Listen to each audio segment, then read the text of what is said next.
Westside Church in Bend, Oregon. This is Behind the Message.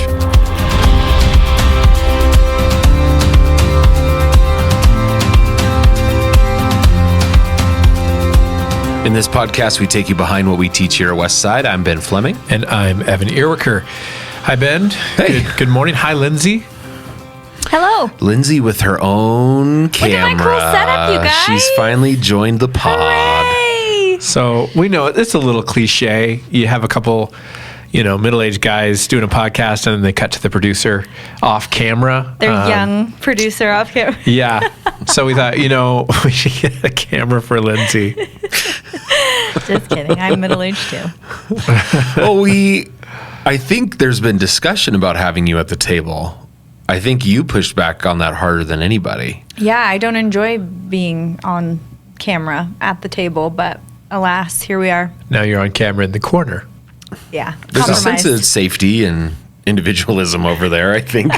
You're not stuck when you're in the corner. Kinda. Actually, kind of, yeah. I'm more you're stuck surrounded. than you guys, actually. Yeah.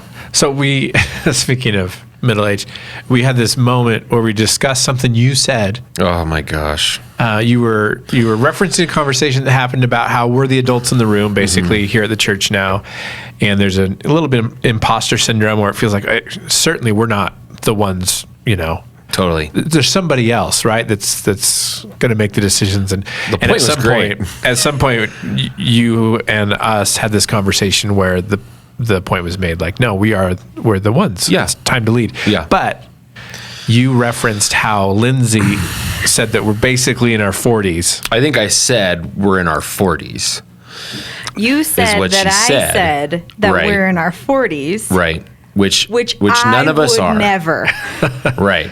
We are nearing our 40s. I'm 40 next week. Right. So we just say it. I just lied. I lied about it. I think what you said is we're almost in our 40s. I know 40s was referenced. I am confident, and I'll die on that hill. What was humorous about it is anyone that knows Lindsay knows she would never preemptively claim that she was in her 40s. People keep saying this. Why would you not? I mean, it's just rounding up. I enjoy feeling young. Is 40 old?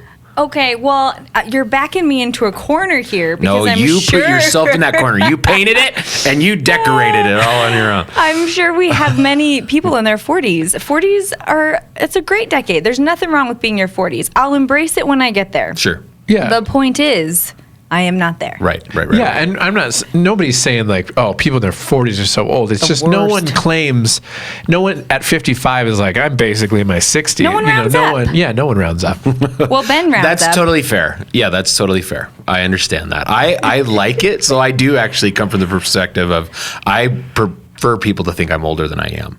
Yeah. And some of that's just our position and things like that. People get weird. Not very often people get weird when they learn things about your age or stage of life when you have our jobs. And That's again, fair. it hasn't happened for a while. So I do, when people are like, well, you really look 45. I'm like, I could take that as an insult, but I actually appreciate it. Yeah, people are maybe watching this right now and be like, Ben and Evan are still in their 30s. That has been a rough few decades. You noticed that nobody didn't believe me, right? When I referenced that? Yeah. It actually really bugged me that I messed up that bad for a good day. No. Yeah, it did. I don't like the idea that Ben's making junk up there, and that felt like, oh, Ben was really making something up after we talked. I'm all good now. I didn't, because I was in the conversation and it resonated as true to me. Not that she was like, we are all in our 40s, but that you were saying we're of the age 100%. and that was what you were trying to say. The idea of the story still stands for sure, and we absolutely did have that conversation. The numbers 40s I used inappropriately, and I'd like to apologize firmly for it. Oh, but you certainly, Lindsay, have every right to say, Ben, stop it. Yes. Don't put that on me if I don't want it. I'll own it when I'm in my 40s, but I'm not there yet. Many weeks from now, when you're weeks. So rude. So many weeks. Along with my formal apology, I would like to state Lindsay's the youngest person on our staff. So There you go. That's true. Speaking of lies, That's not true. No, having Gwen on the staff, who I think is our youngest member of the staff now, right? 22? 23? Yeah. She is. She might be the youngest. Oh man, this is the first hire that we've made where I've been like, oh, I'm feeling it. Like I'm feeling a lot older now. yeah. And we've referenced it before, like we've always been young for whatever job, younger senior pastors is really who we are now. And then you have Gwen in the room and it's like, oh shoot, we're not like the young people on staff anymore, which is great. Yeah, I mean, anybody born after 9/11 now seems really young, but that's not even that young anymore. There's like another generation under those people. So get used to it, guys. Seriously. I know. Yeah, this is happening to us. Here we I'm are. ready for the wisdom to happen first. Do you ever get that feeling of like, yeah, all that stuff will happen, but I'll feel like I have the wisdom to be the older person in the room or whatever. I think, and maybe that's where we go back to the story. I think that's the piece that a lot of people struggle with, that imposter syndrome. And we feel like it's just going to happen someday, the mantle, quote unquote. And it doesn't happen really like that, right? Yeah. The meme, I think, did I share this last week? I hope I'm not repeating myself. That would be a sign of my age. Lean into it. Let's go. But the meme of when I was young, I didn't realize that adults were as incompetent or as stupid as they are. I had my suspicions, but now it's proved. Like, when you get to adulthood, you're like, oh yeah, my parents who were 27 or 32, they were just figuring it out. But as a kid, you think like, oh, they're the end all and they're Right. old and wise. And now we are the parents and it's like, I think people figure it out as they go. And that's human. Yeah, it's those different stages with how you Growth. look at your parents. There's traditionally that like, yeah, they're the hero and they're the greatest thing. You turn into your early 20s and then you start realizing, oh my gosh, how fallible and how quote unquote behind or whatever they are. But then the older you get, the more you empathize with them. And then they kind of become your hero again because you're walking in those shoes of where all of a sudden you do realize the level of sacrifice or care or love or time that goes into being a parent. It's this funny little wave that we all have the tendency to ride. Yeah, and then you blink, and then you're taking care of your parents, and it's this fast cycle, right? Yeah, really fast. Yeah. It is much faster. I mean, it's like they always say, right? But then you're in it and you feel the speed. It changes everything. Yeah. Wow.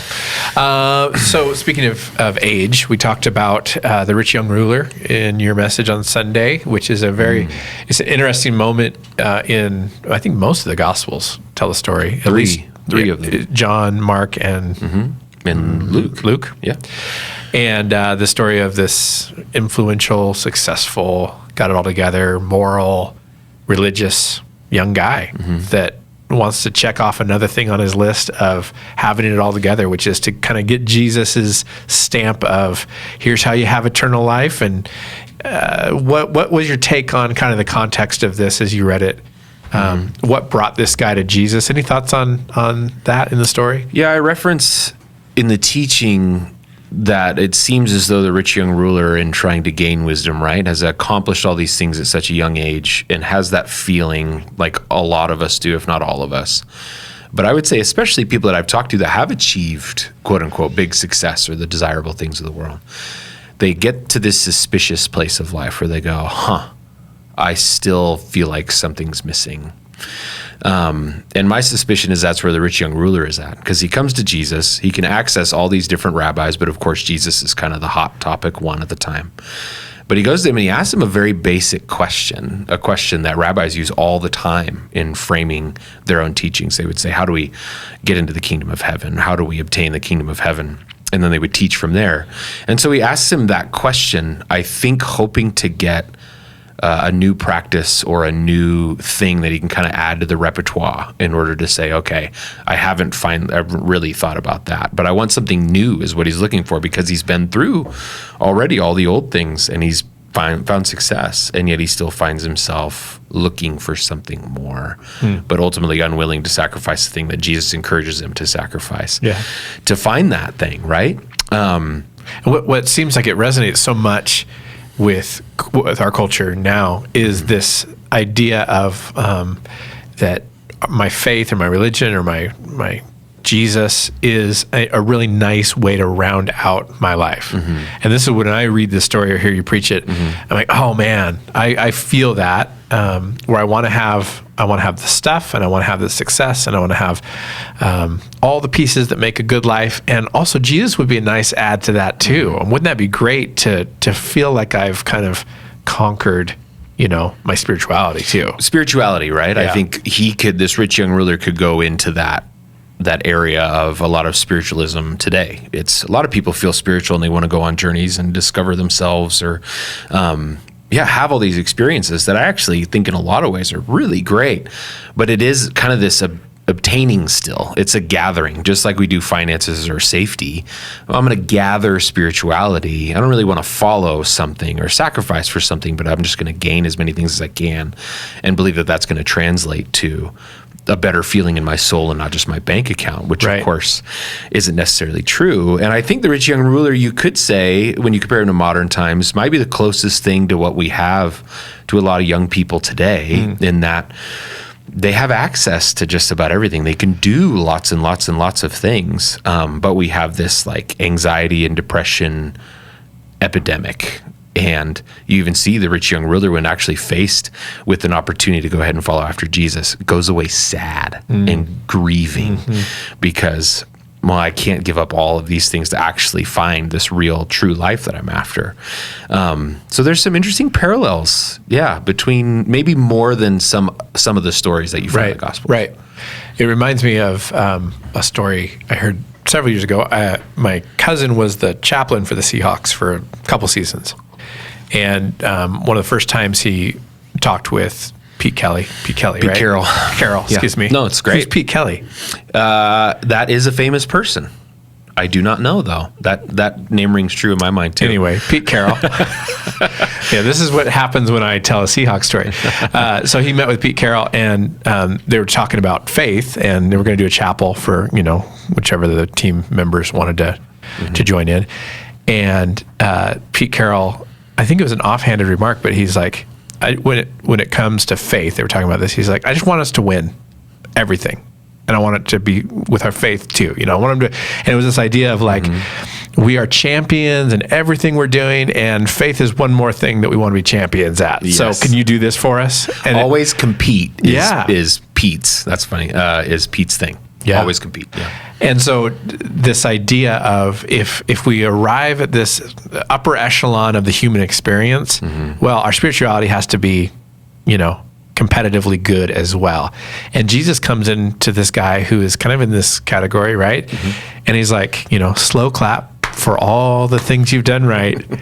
It's not good enough. And it's this kind of gut punch to a guy who's thinking he's pretty awesome. And Jesus is like, that's not what this is about. It's not a performance thing. It's not a competition that's going to get you into the kingdom of heaven. Actually, it's going to be to follow me. And like we talked about last week, the cost of following me is everything. Yeah. It's not good enough is even an interesting phrase that you use. Because Jesus does something here that I don't know that he does it often. It seems like he's being a little extra bombastic with his language, right? He uses the phrase that I liken to like when pigs fly. He says, "Well, a camel, easier for a camel to go through the eye of a needle," which is like, this is ridiculous and it's impossible. It doesn't happen. And he gets to the end of the story. He says, this is impossible, but nothing is impossible with God. Yeah. But it's like he's trying to make this extra point out of it of you can't do this. It's not good enough. And we know Joseph of Arimathea, who buried Jesus in his tomb at the end, is a very rich follower of Christ, and Zacchaeus and Lazarus. And there's these other people that are very rich people that it's never mentioned. He doesn't confront them. He doesn't tell them to get rid of everything that they have. And interesting that he does it with this guy, and the conclusion of the message was, it's because this is actually holding him. Right. This is what you're actually trusting in. Exactly. Yeah. This is your father. And it says he grieved as he walked away. And it's the same word that Jesus is used for Jesus grieving in the Garden of Gethsemane, grieving this disconnect from the Father through the process of death. Yeah. Wow. By the way, Pete Kelly is our good friend at Antioch Church. Oh my gosh. No, he's a celebrity. So, local pastor here, a good friend of ours. But yeah, I totally called that out wrong. So if you're part of Antioch or you're Pete and you're listening to this podcast, we love you. We know who you are. We do love It's Pete. just the names are so similar, it threw us off. Yeah, it's all the lighting and the microphones and everything like that. It's our good friend. I loved how you did point out what I've heard. I think we've all heard it preached of like, well, there was this thing called the Camel Gate, and to get into Jerusalem and through the Camel Gate, the needle. eye of the needle, the camels had to bend down on their knees like they're worshiping, and it's nothing. That's made up.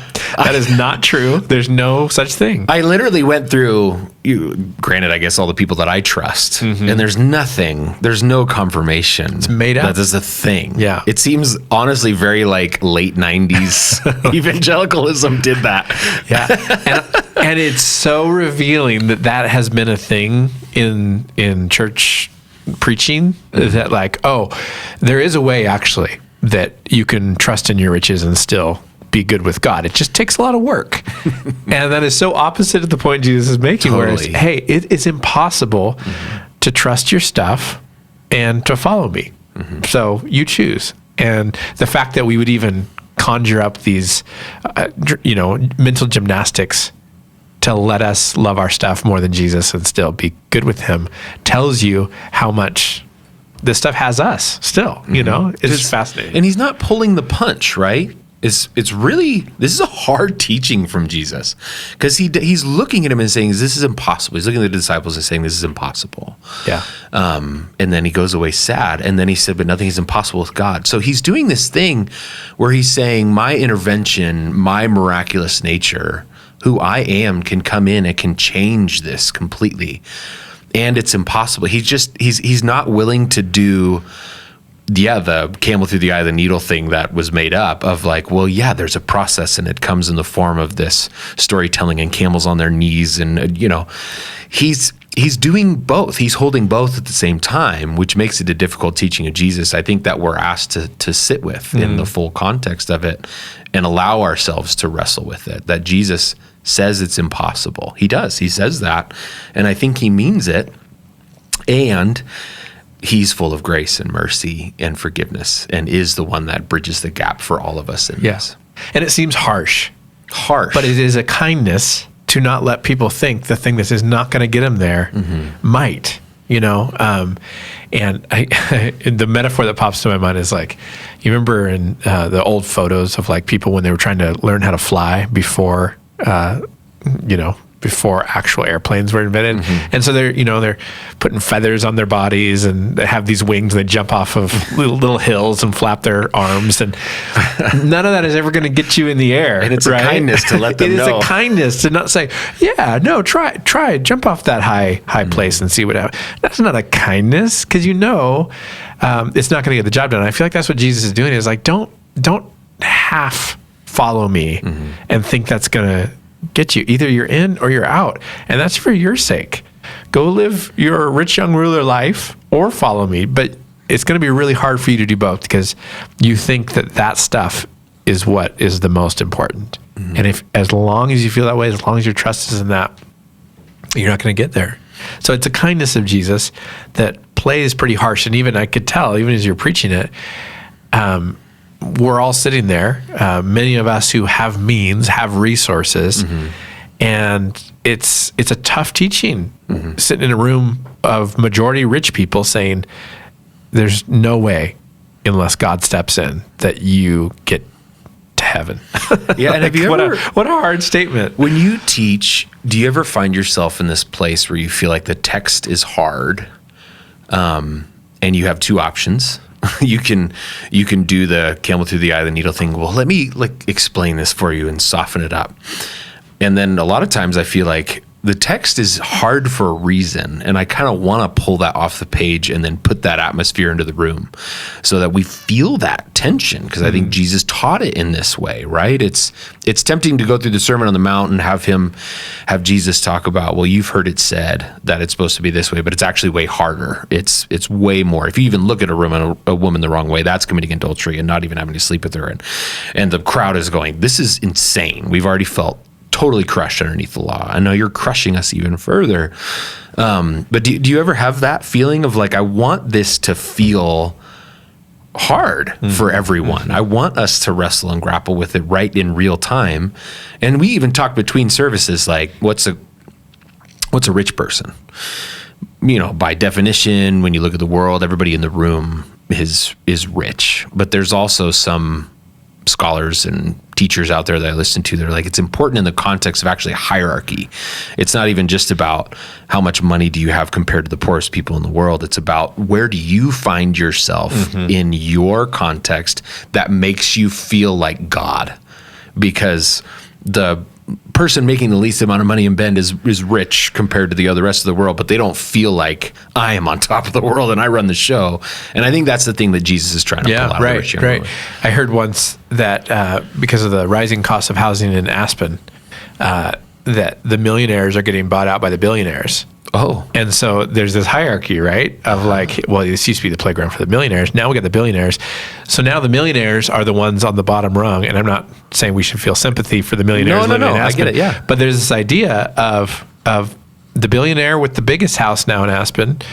30 years ago, that might have just been a millionaire, but now it changes. And to your point, yeah, it's less about, do I have enough rice to eat today if I'm poor in, a country that's very, very poor, or, do I not have money to put gas in my car or pay the electric bill here in America? Both of those can get to the point of this differential, or this, somebody else has more, and so they feel like they've got it figured out when they look at my situation, and that's different based on context. The important thing is, for those of us who know or feel like we're at the top, to ask the question, what are we putting our faith in? Yes. And that has very little to do with how much money physically is in a bank account. It's more about where we're putting our trust. Exactly. Yeah. So I think both things are true. I think we should examine ourselves as, a wealthy country in the world. But I think what the cultural hierarchy thing does is, when you're on the bottom or the middle of the totem pole, wherever you're at, you naturally kind of experience this, oh yeah, I'm not the greatest thing in the whole world, and I can't make all the decisions, and I'm not in charge of, I'm not God. And I'm reminded of that every day on my way to work, or whatever the case might be. And I think that's the thing that Jesus is trying to build into the rich young rulers. And I know that you've built your life to a certain point where you could trick yourself into believing that you are a deity. And I'm trying to pull you off of that. And that's maybe not where Lazarus had been, and Joseph of Arimathea, these other followers. They never found themselves there, but this one does. Yeah, right. And for these hard statements of Jesus, what is not true in this story, it's not confusing. He's not being mysterious or vague. There's some teachings of Jesus where you're like, whoa, I don't even know what he's trying. Like, this is hard because I don't understand what he's saying. He's pretty clear here. And so I do like these kind of drop it, and then we actually have to deal with this because we know what he's saying. Yeah. And I think sometimes with the disciples, right, he's telling parables and they're like, this is really confusing. Other times like this, they're saying, this is really hard. We get it, and it's really hard. And those are the pieces I do think that are actually so much more compelling for those who are looking to be a follower of Jesus, is when it is a difficult thing. It is the challenge that Jesus throws down, and we have to wrestle with that. Because if it's such a soft gospel that never asks anything of us, is that really compelling or attractive? Who wants that? And I think there is something really compelling about saying, this is impossible, but I think God can do it, but it's going to take a lot from you. And I think people lean into that. Yeah. Yeah, I think so too. And I'm curious how we pastor people through that. Again, our tendency in our pastoring can be to pull a punch to make someone feel comfortable. We've got a lot of wealthy people in our congregation, a lot of wealthy people in our area. We are on the Westside of Bend, which means something in this day and age. and I didn't go to everybody and say, you got to throw out all your money. So how do we pastor people into this really meaning something? Because if I'm a person of great means in that room, I'm probably coming away going, yeah, well, I'm more Joseph of Arimathea, I guess. And I'll hang on to my stuff. Thank you very much. Sure, yeah. How do we do that? It feels like a really complex thing long term. Tough to teach, but even tougher over the long term to pastor, I think. Yeah. I don't know that it's all that different from what we talked about through the election cycle and having to really want to be a certain way or yell about a certain thing or be so passionate about a certain thing. We told the congregation, like, you have to give that to Jesus. You have to bow to him only. And I think when it comes to money and wealth, if it's discipleship with Jesus, you have to say, I know you want to just take all the wealth and all the resources and have all the comfort and all the niceties that life has to offer. You have to give that to Jesus too. Mm-hmm. And I think maybe there's other approaches to discipleship. I don't know any others, but that is discipleship. That is following Jesus, is saying you have to surrender yourself, all of it, every day. That is what it takes to follow him. Mm-hmm. And I love this passage in Mark the last couple of weeks we've been in, because this is the turning point where up until now, it seems like following Jesus is like free lunch and a blank check. Like, he can do anything. This is great. And now we've turned the corner and he's heading towards Jerusalem. And now it's all about the cost. It's you can follow me, and the weak are going to be made strong and the last shall be first. But first, we actually have to walk to our deaths. Are you ready for that? And I think the disciples have to wrestle with that. And we do too. Yeah, and that's a big part of our pastoring, is allowing people to wrestle themselves with the Holy Spirit and to figure that out. And there's a few good gauges along the way. Reference a few in the teaching. Let's talk about socioeconomic stuff. If you're a person of means, how do you feel about mingling with people that are not on the same rung of the social ladder than you? Does that bother you? Do you ever do it? Are you okay with never participating up or down from there? And do you make assumptions about those kinds of people? When do you think about poor people?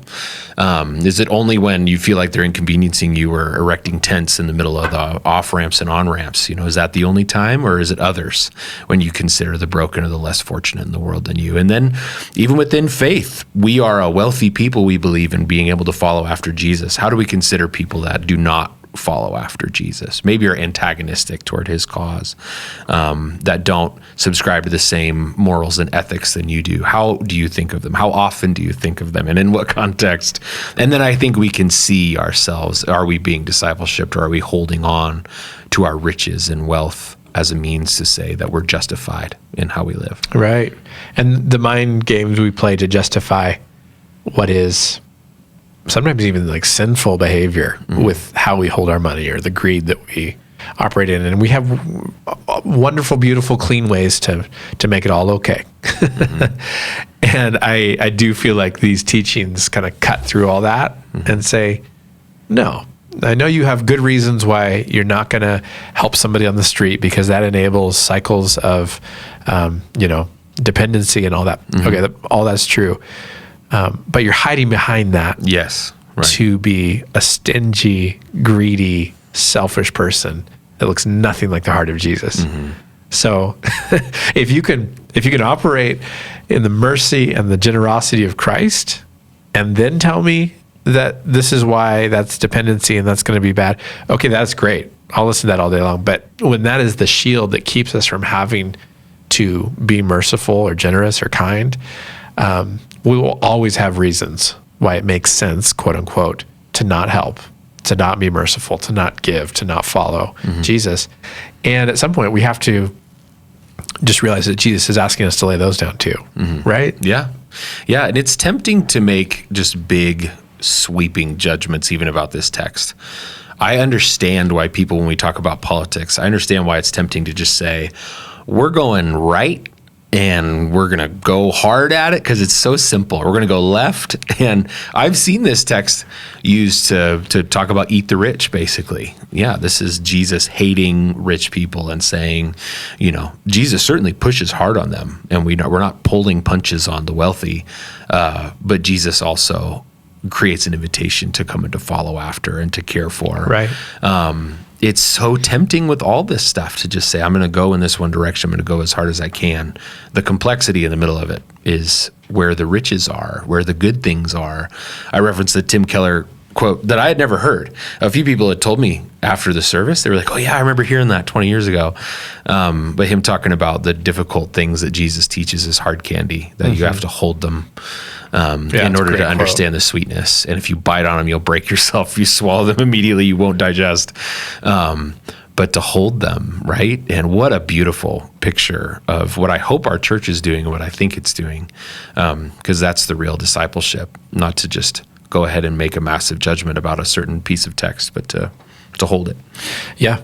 Yeah. And for all of us who are people that have resource and, find ourselves maybe not at the top of society's ladder, but not at the bottom for sure.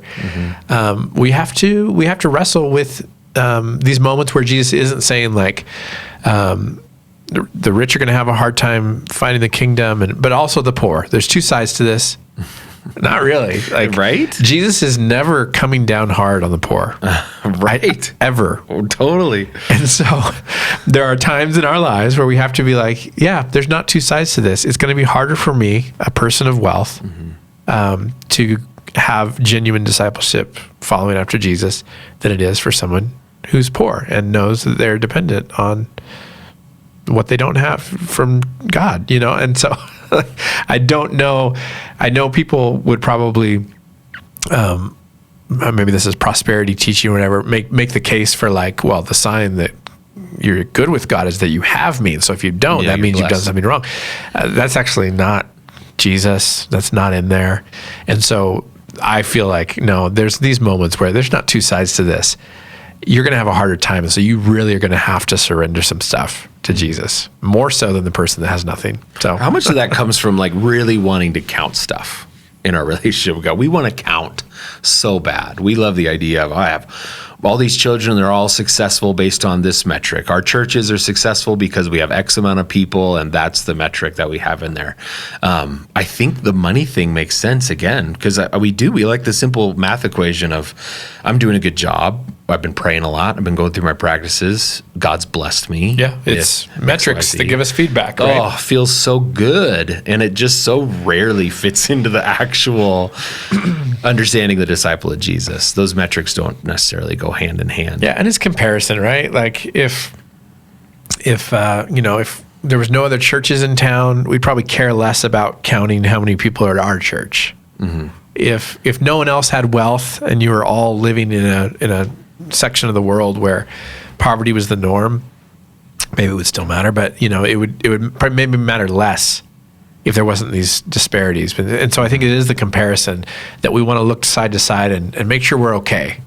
Because, well, I've got more than he does, so that must mean, I'm on God's good side. And I understand that impulse, but it's pretty dark. It's pretty dark, man. Yeah. Church competition is one of the darkest conversations I think that you can have, or things that can infest into your soul, What do you think, Lindsay?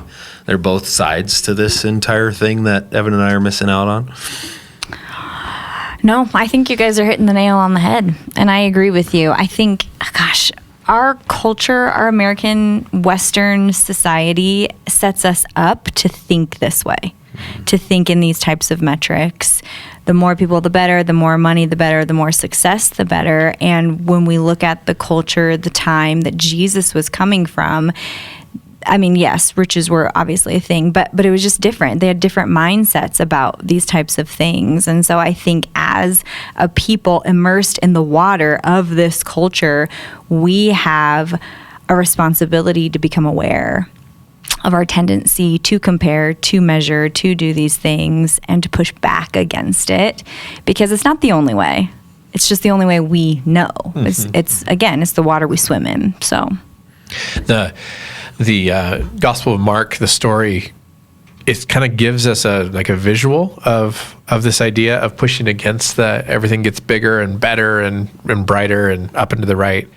Because they're, like we talked about last week, they're up in the hill country in the north, and they have to go all the way down, Dead Sea, below sea level, before then they start their ascent into Jerusalem to be facing betrayal and Jesus' crucifixion. And I think that is the picture, right? Where you feel like you're at the top of your game and everybody loves you and the success is all there. Probably the next request is that Jesus is going to say, now follow me. We're going to go to the lowest of low places, only then to be raised up into what is, this new way of like life, which is suffering and death and dying daily, like Paul said, to somehow obtain Christ. It sounds like spiritual formation is what you're talking about. This would be Eugene Peterson's long obedience in the same direction, to the low places, and then to do the songs of ascent. Is that the answer? Is that spiritual formation space? And again, I'm looking at you, Lindsay, because this is your area of expertise more than me. But like, it's my only thought to the question of like, we keep doing this. We keep saying, we hear the people at the top of the ladders, and I talked about this in my message a little bit. Like, I listen to interviews with beautiful people talking about their beautiful spouse and all of their money and all of their experiences, and saying, and I deal with a tremendous amount of anxiety and depression, and the more money I get, the more I worry about my money. And yet, for some reason, all of us get in line and we go, well, I mean, I'll give it a shot, but let me try. I think I can do it different. I think I'd be better at it. Is spiritual formation the answer? Yes. Easy question. Spiritual formation is the answer to everything. I actually believe that. I really do. You just start doing it different. And you keep doing it different until that's the new water you swim in, I'm mixing analogies there, but you push against that mindset by incorporating new types of rhythms, practices, mindsets, habits, and you do them over and over and over again until you are formed into someone who thinks different, who acts different, who talks differently. So yeah, spiritual formation is the answer. Yeah, I think it's interesting because there's some counting. I think I've been thinking about this with spiritual formation. You can say, I'm going to adopt these 3 practices and I'm going to do them 5 times a week.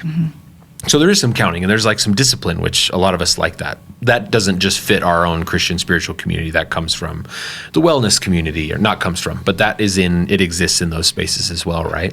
I think the thing that I've noticed with people going through the spiritual formation renaissance is that they miss or skip the step in which their faith creates a tremendous amount of inconvenience, or it encourages them to do something that maybe the wellness group would consider to be a little irresponsible or unhealthy. Again, caring about or being generous is not necessarily a part of all these things. And what generosity can do, and even sometimes the stress that generosity can create in us, it doesn't feel necessarily like, well, I'm doing the right thing, and gosh, I feel really bad actually, or I feel a little bit scared. And Jesus brings us into that in our spiritual formation, right? And so that's maybe where it disconnects from other things that we feel a little bit more comfortable with. That's a really good point, actually, because spiritual formation is not a self-help prescription, right? It's not become your best self, so do these 10 practices every day. That's not the point. It is costly because you are swimming upstream, but I think that's a really important distinction that you just made. It's not self-help, it's not self-betterment, it is helping, it's assisting in following the way of Jesus. That's what it is. It's adopting these practices to better follow him, to position yourself in a space where you are more able to hear, ready to act. You're in a position that supports this new way of following after him.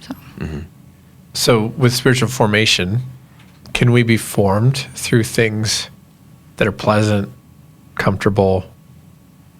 Can you win the jackpot, and can that spiritually form you, or does that always push against our spiritual formation in the way of Jesus when things go really well?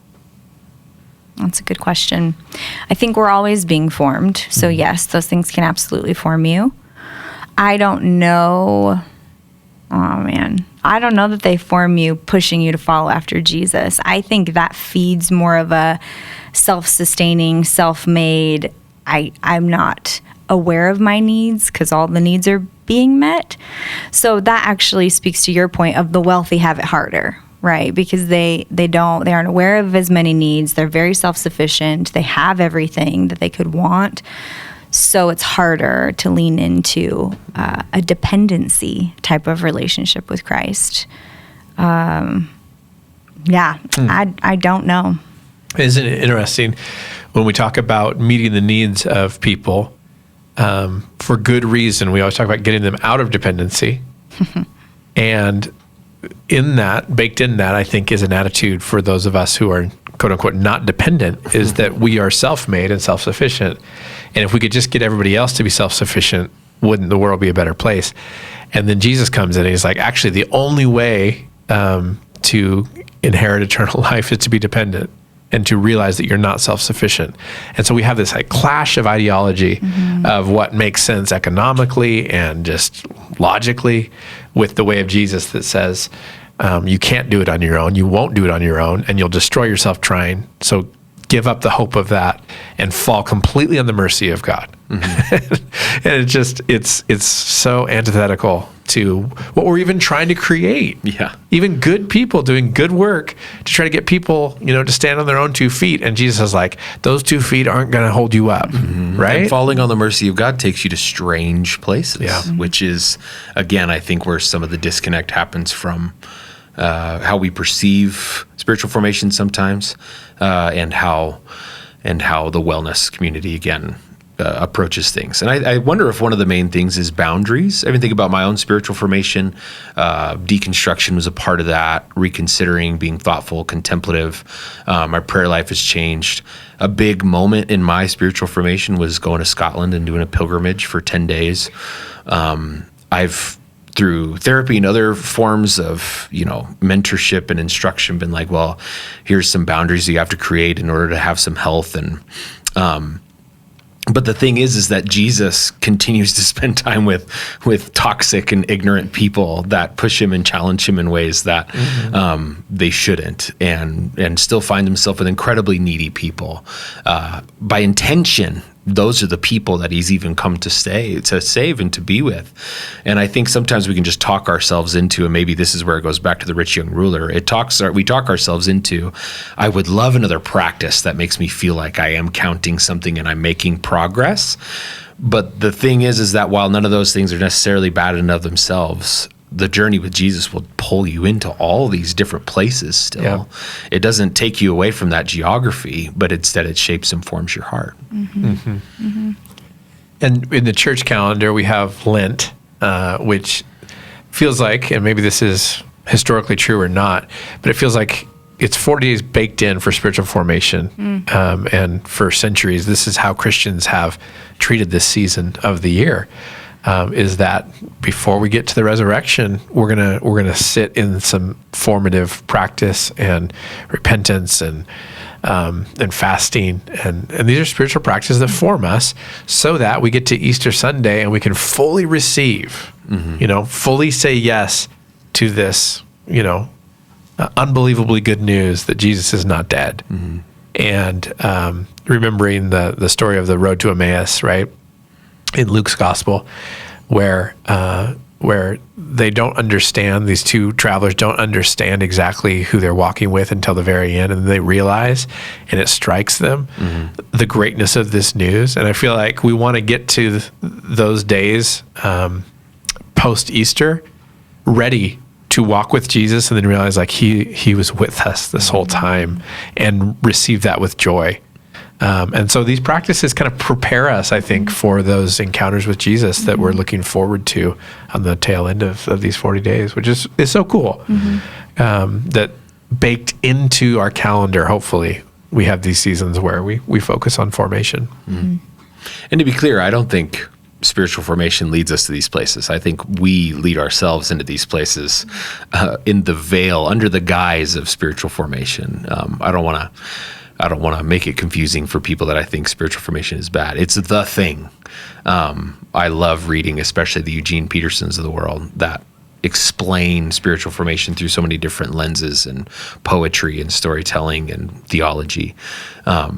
But I just know the human tendency to take any good thing and to put it on ourselves and to distort it just enough to avoid the Lenten pieces of the calendar, right? In order to experience the rest of it. And this is something that's just in a little bit of the Christian zeitgeist right now that I think is awesome and huge progress, especially for evangelicalism. And there are these little dark sides of, are we actually being formed, or are we just using this as our own little Christian spa in order to do what we would like to and count it as righteousness? And maybe that's what Jesus would say to the rich young ruler today is, are you really wanting eternal life, or do you want the nice Christian spa experience? How do I be spiritually formed? Yeah, is right. the question, right? Yeah, and it's true. That's a good comparison. A lot of people are asking that question inside and outside the Christian faith. And Jesus, would probably have a similar response. Ooh, how difficult it is for the rich to be spiritually formed. They think they're doing it, but yet they need to make these sacrifices to truly wade into the waters. Yeah. Well, we're not here to eat the rich. Neither is Jesus. It's an invitation for all of us to surrender what we trust in, right? It was a little difficult to not talk about eating the rich with Justin holding a big sign off camera saying that that's actually his theology. Yeah. Did you write that in blood, Justin? What is going on? Oh, make fun of the guy without a microphone. That's the best way to go. It is. He's smiling, so that's good. Behind the Message is produced by Lindsay Parnell. We're your hosts, Ben Fleming and Evan Earwicker, and engineering is happening by Justin McMahon and Sam Niembro. We'll be back next week. We're going to work on our credits. Subscribe.